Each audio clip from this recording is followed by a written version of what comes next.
Hi friends, നമ്മൾ കഴിഞ്ഞ രണ്ട് ക്ലാസ്സുകളായിട്ട് ക്ലാസ് 12th ഫിസിക്സിലെ ഫസ്റ്റ് ചാപ്റ്റർ ആയിട്ടുള്ള ഇലക്ട്രിക് ചാർജസ് ആൻഡ് ഫീൽഡ്സ് ചാപ്റ്ററാണ് നമ്മൾ ഡിസ്കസ് ചെയ്തിരുന്നത്.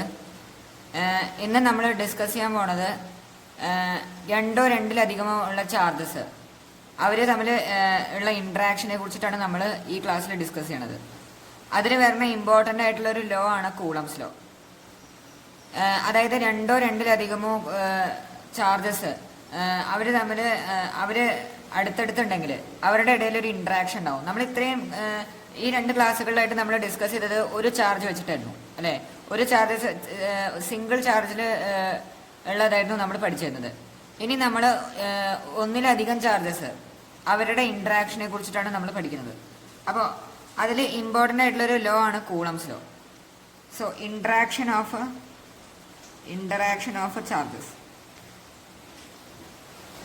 ചാർജസിന്റെ ഇൻട്രാക്ഷൻ അല്ലേ.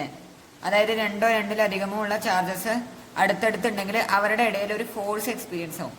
ആ ഫോഴ്സ് രണ്ടോ രണ്ടിലധികമോ ഉള്ള ചാർജസ് ഉണ്ടെങ്കിൽ അവർ അടുത്തടുത്തുണ്ടെങ്കിൽ അവരുടെ ഇടയിൽ എന്ത് എക്സ്പീരിയൻസ് ചെയ്യും? ഒരു ഫോഴ്സ് എക്സ്പീരിയൻസ് ചെയ്യും. ആ ഫോഴ്സ് ആണ് കൂളംസ് ലോ പറയുന്നത്. എന്താണ് കൂളംസ് ലോ എന്നുള്ളത് നമുക്ക് നോക്കാം. അതായത് രണ്ട് ചാർജസ്, ഫോർ എക്സാമ്പിൾ ഇതൊരു ചാർജ് Q1, ഇതൊരു ചാർജ് Q2. ഇവര് ഡി ഡിസ്റ്റൻസ് ദൂരെയാണെന്ന് വിചാരിക്കുക. ഈ രണ്ട് ചാർജസ് ഡി ഡിസ്റ്റൻസ് ദൂരെയാണ്. Q1 ചാർജും Q2 ചാർജും ഓപ്പോസിറ്റ് ആണെന്ന് വിചാരിക്കുക അല്ലേ. ഓപ്പോസിറ്റ് ചാർജസ് ആണ്. Q1 and Q2 are same charges ആണെന്ന് വിചാരിക്കുക. Q1ന്റെയും Q2ന്റെയും സൈൻ എന്താണ്? സെയിം ആണ്. Q1ന്റെയും Q2ന്റെയും സൈന് സെയിം ആണ്. ഒന്നില്ലെങ്കിൽ രണ്ടും പോസിറ്റീവ്, അല്ലെങ്കിൽ രണ്ടും എന്താണ്? നെഗറ്റീവ്. അപ്പോൾ ലൈക്ക് ചാർജസ് എന്ത് ചെയ്യുന്ന നമ്മൾ പഠിച്ചിട്ടുള്ളത്? റിപ്പൽ ചെയ്യുന്നതാണ് പഠിച്ചിട്ടുള്ളത് അല്ലേ. Like charges ripple, unlike charges എന്ത് ചെയ്യും? അട്രാക്ട് ചെയ്യും. അതായത് ഒരു പോസിറ്റീവ് ചാർജ് നെഗറ്റീവ് ചാർജ് എന്ത് ചെയ്യും? അട്രാക്ട് ചെയ്യും. പോസിറ്റീവ് ചാർജും പോസിറ്റീവ് ചാർജ് റിപ്പൽ ചെയ്യും. നെഗറ്റീവ് ചാർജ് എന്ത് ചെയ്യും? റിപ്പൽ ചെയ്യാണ് ചെയ്യുക. സോ ഇത് രണ്ടും ലൈക്ക് ചാർജസ് ആണെങ്കിൽ ഇവർ തമ്മിൽ എന്ത് ചെയ്യും? ഇവർ രണ്ടും റിപ്പൽ ചെയ്യും. സോ അങ്ങനെയാണെങ്കിൽ ഇതിനെ നമുക്ക് ഫസ്റ്റ് ചാർജ് എന്ന് വിളിക്കാം, ഇതിനെ നമുക്ക് സെക്കൻഡ് ചാർജ് എന്ന് വിളിച്ചു കഴിഞ്ഞാൽ ഈ Q1 ചാർജിൽ Q2 ചാർജ് കാരണം ഒരു ഫോഴ്സ് എക്സ്പീരിയൻസ് ചെയ്യും. അത് ഏത് ഡയറക്ഷനിൽ ആക്ട് ചെയ്യുക? അത് ഈ ഡയറക്ഷനിലാണ് ആക്ട് ചെയ്യുക അല്ലേ. അതാണ് F12 അല്ലേ. അതായത് force on first charge due to second charge, അതാണ് F12 F12. അത് ഈ ഡയറക്ഷനിലാണ് ആക്ട് ചെയ്യുക. അതേപോലെ തന്നെ Q2 ചാർജിൽ ഈ ഫസ്റ്റ് ചാർജ് കാരണം Q1 ചാർജ് കാരണം ഒരു ഫോഴ്സ് എക്സ്പീരിയൻസ് ചെയ്യും. അതും എന്തായിരിക്കും? ഈ ഡയറക്ഷനിലാണ് ഉണ്ടാവുക. കാരണം റിപ്പൾസീവ് ആണല്ലോ. Q1ഉം Q2ഉം സെയിം സൈൻ ആണ് അല്ലേ. ഒന്നില്ലെങ്കിൽ രണ്ടും പോസിറ്റീവ്, അല്ലെങ്കിൽ രണ്ടും എന്താണ്? നെഗറ്റീവ്. സോ ഇവിടെ ആക്ട് ചെയ്യുന്ന ഫോഴ്സ് എന്ന് പറയുന്നത് F21 ആണ്. സോ Q1 ചാർജിൽ സെക്കൻഡ് ചാർജ് കാരണം, അതായത് Q2 ചാർജ് കാരണം F12 ഫോഴ്സ് ആക്ട് ചെയ്യണു. അതേപോലെ തന്നെ Q2 ചാർജിൽ Q1 ചാർജ് കാരണം F21 ചാർജ് ആക്ട് ചെയ്യണു. ഇനി ഇവിടെ ഈ രണ്ട് ചാർജസും ഈ രണ്ട് ഫോഴ്സസും F12ഉം അതേപോലെ തന്നെ F21ഉം ഈക്വൽ ആൻഡ് ഓപ്പോസിറ്റ് ആയിരിക്കും. ഈ രണ്ട് ഫോഴ്സസും എന്തായിരിക്കും? ഈക്വൽ ആൻഡ് ഓപ്പോസിറ്റ് ആയിരിക്കും. രണ്ടിൻ്റെയും മാഗ്നിറ്റ്യൂഡ് വൈസ് രണ്ടും എന്താണ്? സെയിം ആണ്. പക്ഷെ ഡയറക്ഷൻ വൈസ് രണ്ടും എന്താണ്? ഓപ്പോസിറ്റ് ഡയറക്ഷനാണ് ഉള്ളത്. റിപ്പൾസീവ് ഫോഴ്സ് ആണ് അല്ലേ. സോ ഇതിനെ നമ്മൾ F എന്ന് വിളിച്ചു കേട്ടോ. അതായത് രണ്ടും എന്താണ്? ഈക്വൽ ഫോഴ്സ് ആണ്. ഈ എഫിന്റെ ഇക്വേഷൻ ആണ് കൂളംസ് ലോ നമുക്ക് പറയണത്. ഈ ഇവിടെ ആക്ട് ചെയ്യണ ഫോഴ്സ്, രണ്ട് ചാർജസിന്റെ ഇടയിൽ ആക്ട് ചെയ്യണ ഫോഴ്സ് അല്ലേ, അത് അട്രാക്റ്റീവ് ഫോഴ്സും ആവാം, റിപ്പൾസീവ് ഫോഴ്സും ആവാം. ഇപ്പൊ ഇത് പോസിറ്റീവ് ഇത് നെഗറ്റീവ് ആണെങ്കിൽ അവിടെ അട്രാക്റ്റീവ് ഫോഴ്സ് ഉണ്ടാവുക, കാരണം അവിടെ അൺലൈക്ക് ചാർജസ് ആണ്. ഞാൻ ഇപ്പൊ ഇവിടെ എടുത്തിട്ടുള്ള എക്സാമ്പിളിൽ രണ്ടും എന്താണ്? രണ്ടും സെയിം സൈൻ ആണ്. അത് കാരണം ഇത് ഇവിടെ എന്താ ഉണ്ടാവുക? റിപ്പൾസീവ് നേച്ചറാണ് ഉണ്ടാവുക. സോ ഇവിടെ force of attraction or repulsion F, അത് F12 F21 ഈക്വൽ ആണ് Fന്. സോ ഈ F എന്തിന് ഡയറക്ട്ലി അപ്പോർഷൻ ആണ്?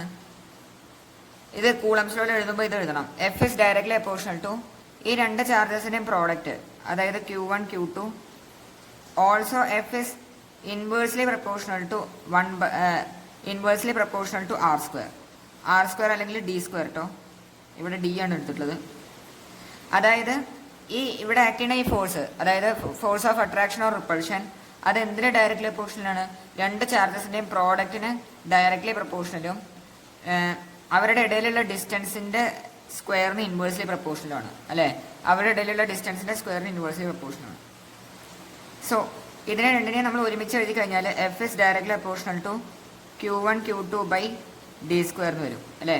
F is directly proportional to Q1 Q2 by D square. അതിൽ നിന്ന് നമുക്ക് F is equal to K Q1 Q2 divided by D square എന്ന് വരും.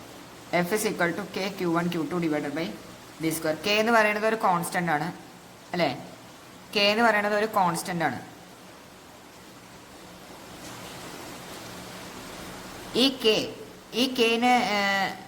കെ എന്തിനെ ഡിപ്പെൻഡ് ചെയ്യും? ഈ കെ മീഡിയത്തിനെ ഡിപ്പെൻഡ് ചെയ്യും. അതായത് നമ്മൾ ഏത് മീഡിയത്തിലാണോ ഈ രണ്ട് ചാർജസിനെ പ്ലേസ് ചെയ്തത് ആ മീഡിയത്തിനെ എന്ത് ചെയ്യും? ഡിപ്പെൻഡ് ചെയ്യും ഈ കെ എന്ന് പറയുന്ന കോൺസ്റ്റന്റ്. കെനെ വിളിക്കുന്ന പേരാണ് ഇലക്ട്രിക് കോൺസ്റ്റന്റ് എന്നാണ് പറയാ. Electric constant. ഈ കെ എന്തിനെ ഡിപ്പെൻഡ് ചെയ്യും? Depends upon medium.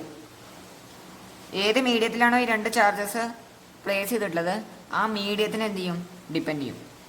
അപ്പോൾ ഫോർ വാക്യൂമില് അല്ലെ, ഫോർ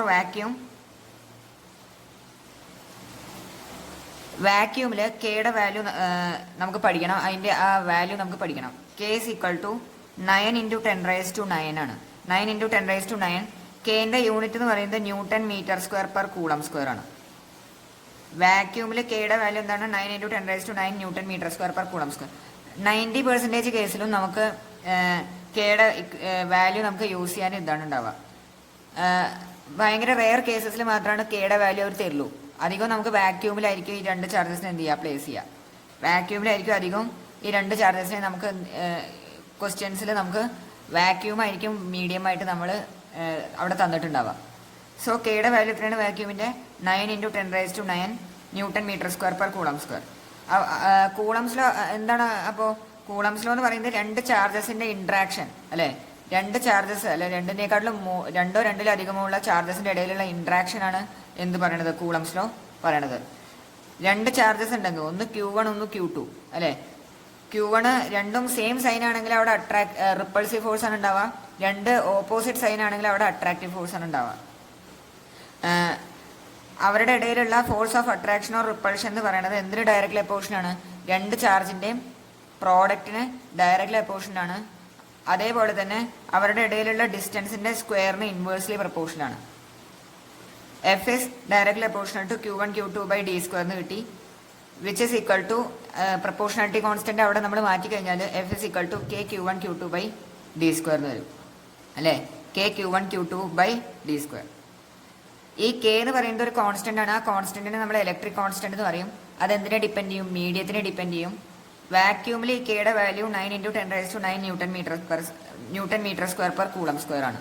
ഈ വാല്യൂ എന്ത് ചെയ്യണം? നമുക്ക് ഓർമ്മ വെക്കേണ്ടതായിട്ടുണ്ട്. ഇത് ചോദ്യങ്ങളിൽ അധികവും വാക്യൂമിന്റെ ഇതാണ് നമ്മളോട് ചോദിക്കുക. എല്ലാവർക്കും ഇതുവരെയുള്ള കാര്യം മനസ്സിലായെന്ന് വിചാരിക്കുന്നു.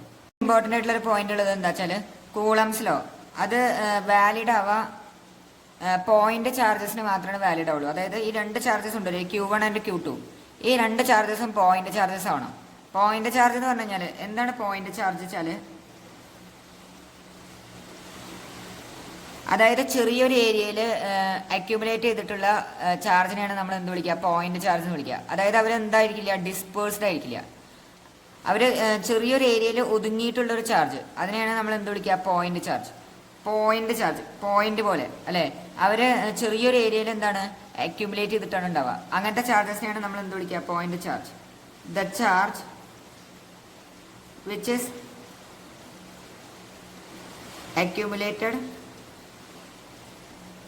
in small area not dispersed അല്ലേ?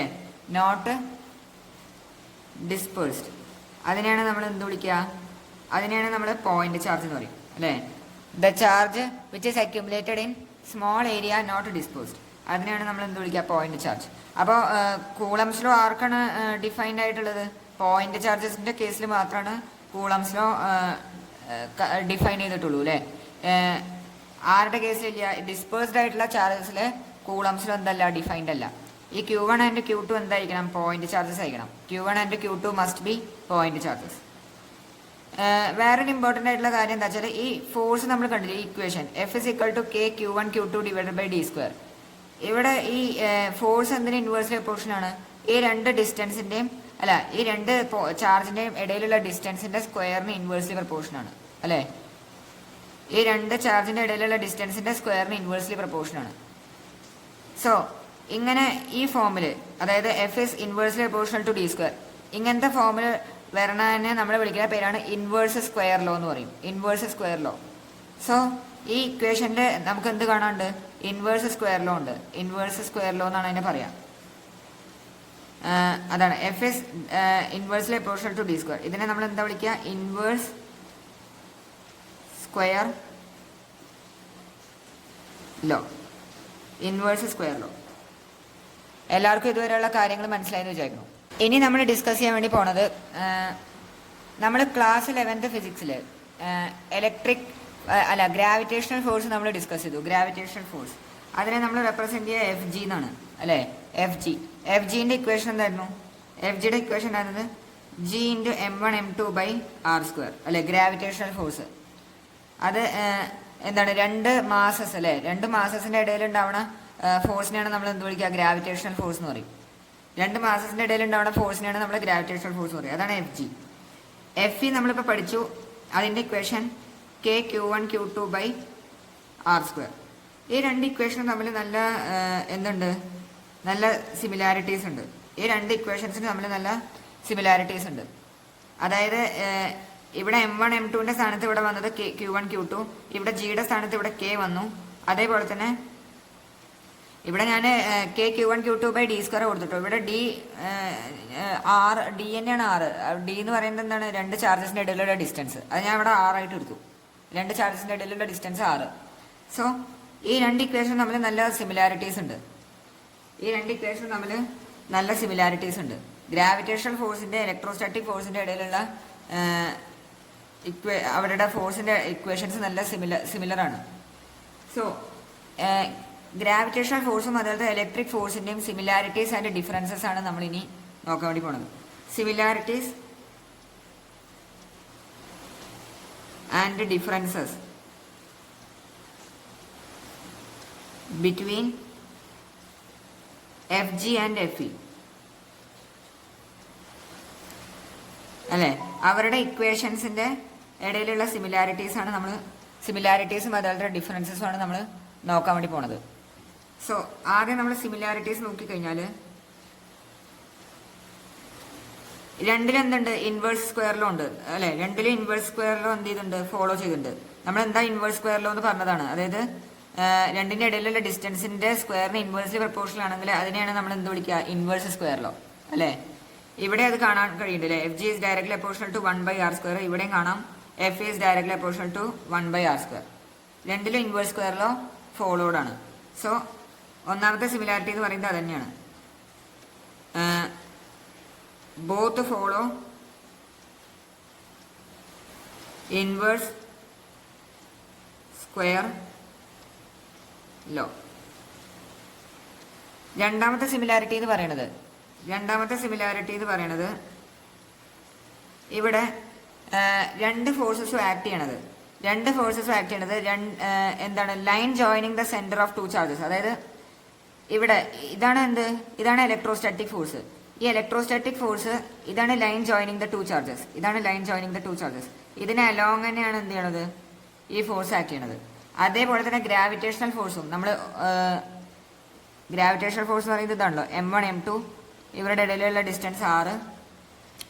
ഇവിടെ ആക്ട് ചെയ്യണ ഫോഴ്സ് ഈ ഡയറക്ഷനിലാണ് ഫോഴ്സ് അല്ലേ? ഇങ്ങനെയാണ് വിചാരിക്കുക.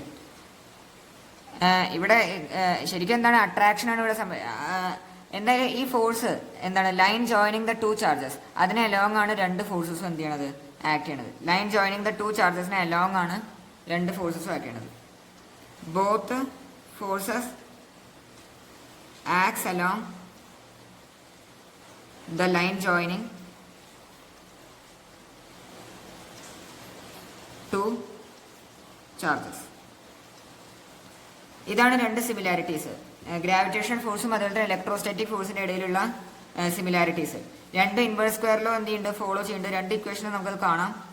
അതേപോലെ തന്നെ രണ്ട് ഫോഴ്സസും ലൈൻ ജോയിനിങ് ദ ടു ചാർജസിന് എന്താണ് അലോങ് ആണ്. ഇനി ഇവർ തമ്മിലുള്ള ഡിഫറൻസസ് നമുക്ക് നോക്കാം. ഇനി നമ്മൾ ഡിഫറൻസസ് നോക്കിക്കഴിഞ്ഞാൽ എഫ് ജിയും അതേപോലെ തന്നെ എഫ് ഇ തമ്മിലുള്ള ഡിഫറൻസസ് നോക്കിക്കഴിഞ്ഞാൽ ഒന്നാമത്തെ ഡിഫറൻസ് എന്ന്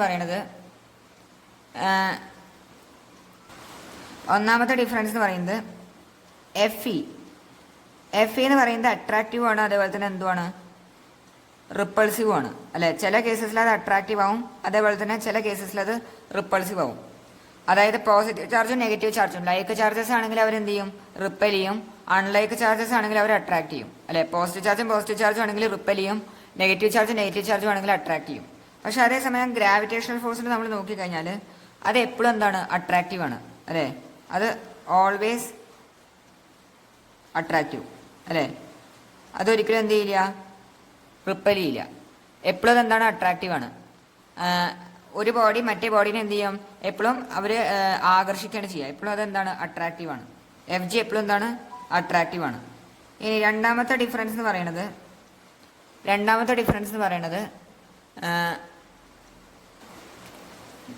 ജി എന്ന് പറയുന്നത് ഒരു യൂണിവേഴ്സൽ കോൺസ്റ്റന്റ് ആണ്. അതേസമയം ഇതുണ്ടല്ലോ, അതായത് കെ, ജിയുടെ സ്ഥാനത്ത് ഇവിടെ എന്താ വന്നിട്ടുള്ളത്, കെ ആണ് അല്ലേ. ജിയുടെ സ്ഥാനത്ത് ഇവിടെ വന്നിട്ടുള്ളത് കെ ആണ്. എഫ് ജിയിൽ ജിയും എഫ് ഇയിൽ കെയും ആണ്. കെ എന്ന് പറയുന്നത് ഒരു യൂണിവേഴ്സൽ കോൺസ്റ്റന്റ് അല്ല, നോട്ട് യൂണിവേഴ്സൽ കോൺസ്റ്റന്റ് അല്ലേ. യൂണിവേഴ്സൽ കോൺസ്റ്റന്റ് അല്ല. ജി എന്ന് പറയുന്നത് എന്താണ്, യൂണിവേഴ്സൽ കോൺസ്റ്റന്റ് ആണ്. ഇതാണ് ഒരു വ്യത്യാസം. യൂണിവേഴ്സൽ കോൺസ്റ്റന്റ് എന്ന് പറഞ്ഞു കഴിഞ്ഞാൽ അത് മീഡിയത്തിനെ എന്ത് ചെയ്യില്ല, ഡിപ്പെൻഡ് ചെയ്യില്ല. ജി എന്തിനെ ഡിപ്പെൻഡ് ചെയ്യില്ല, മീഡിയത്തിനെ ഡിപ്പെൻഡ് ചെയ്യില്ല. അത് നമ്മൾ യൂണിവേഴ്സിൽ എവിടെ പോയാലും ജിയുടെ വാല്യൂ എന്ത് തന്നെയാണ്, ആ വാല്യൂ തന്നെയാണ് ഉണ്ടാവുക. അതേസമയം കെയുടെ വാല്യൂ എന്ത് ചെയ്യും, ഡിപ്പെൻഡ് ചെയ്യും, മീഡിയത്തിനെ ഡിപ്പെൻഡ് ചെയ്യുന്നുണ്ട്. നമ്മൾ കുറച്ച് മുമ്പ് പറഞ്ഞു മീഡിയത്തിനെ ഡിപ്പെൻഡ് ചെയ്യുന്നുണ്ടെന്ന് പറഞ്ഞു. കെയുടെ വാല്യൂ എന്തിനെ ഡിപ്പെൻഡ് ചെയ്യുന്നുണ്ട്, മീഡിയത്തിനെ ഡിപ്പെൻഡ് ചെയ്യുന്നുണ്ട്. സോ അതെന്തല്ല, യൂണിവേഴ്സൽ കോൺസ്റ്റന്റ് അല്ല. അത് ലോകത്ത് എല്ലായിടത്തും എന്താവില്ല, സെയിം ആവില്ല. ജി പക്ഷേ എന്താണ്, യൂണിവേഴ്സിൽ എവിടെ എന്തായിരിക്കും, സെയിം ആയിരിക്കും. അതാണ് ജി എന്ന് പറയുന്നത് ഒരു യൂണിവേഴ്സൽ കോൺസ്റ്റന്റ് ആണ്. പക്ഷെ കെ എന്ന് പറയുന്നത് എന്തല്ല, യൂണിവേഴ്സൽ കോൺസ്റ്റന്റ് അല്ല. മൂന്നാമത്തെ പോയിന്റ് എന്ന് പറയുന്നത് എഫ് ഇ എന്ന് പറയുന്നത് എഫ് ജിനെക്കാട്ടിലും ഭയങ്കര കൂടുതലായിരിക്കും. കാരണം എന്താ വെച്ച് കഴിഞ്ഞാൽ ഇവിടെ കെ ഉണ്ടല്ലോ, കെ എഫിന്റെ കേസിൽ നമ്മൾ എടുത്തു കഴിഞ്ഞാൽ കെ ഇലക്ട്രിക് കോൺസ്റ്റന്റ്, കെയുടെ വാല്യൂ എന്ന് പറയുന്നത് 9 × 10⁹ newton metre square per coulomb square ആണ്. ഭയങ്കര ഹൈ ആയിട്ടുള്ള വാല്യൂ ആണ്.